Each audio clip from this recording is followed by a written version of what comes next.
প্রার্থী পরিবর্তনের দাবিতে মুন্সিগঞ্জ ৩ আসনে টানা আন্দোলন করছে বিএনপির একটি পক্ষ। তারা জেলা বিএনপির সদস্য সচিব মহিউদ্দিনের কর্মী সমর্থক। এরই মধ্যে নির্বাচনে অংশ নিতে মনোনয়নপত্র তুলেছেন মোহাম্মদ মহিউদ্দিন।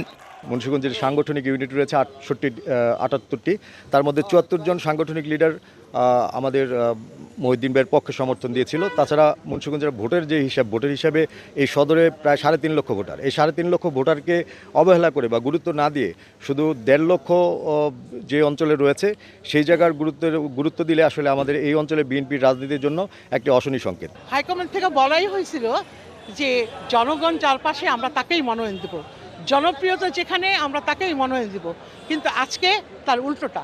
মাটি ও মানুষের নেতা হিসাবে মহিউদ্দিন সাহেব যোগ্য। আমরা আর কিছু চাই না, আব্দুল হাই মহিউদ্দিন ভাইকে চাই। আসনটিতে বিএনপির দলীয় মনোনয়ন পেয়েছেন কামরুজ্জামান রতন। তিনি কেন্দ্রীয় কমিটির সমাজ কল্যাণ সম্পাদক। নির্বাচনের চ্যালেঞ্জ দেখছেন না এই নেতা। জনগণের কাছে যদি আমি সমাদৃত হই, এটাকে আমি চ্যালেঞ্জ মনে করব না। আমি প্রতিপক্ষকে কেন আমি চ্যালেঞ্জ মনে করব?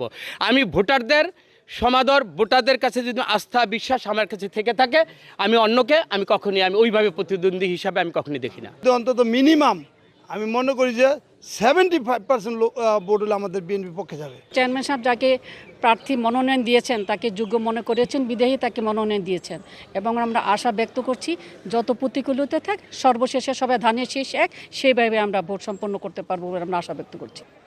ঘনিয়ে আসছে ভোটের সময়, সেই সাথে বাড়ছে উত্তেজনা, ছড়াচ্ছে উদ্বেগ, আতঙ্ক।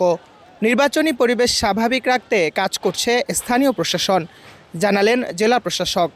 আইন শৃঙ্খলা পরিস্থিতি আমাদের এখানে ভালো আছে, এবং ভালো যে আছে এর দাবিদার কিন্তু মুন্সিগঞ্জবাসী অত্যন্ত শান্তিপ্রিয় মানুষ। এই জন্য আইন শৃঙ্খলা পরিস্থিতি ভালো আছে।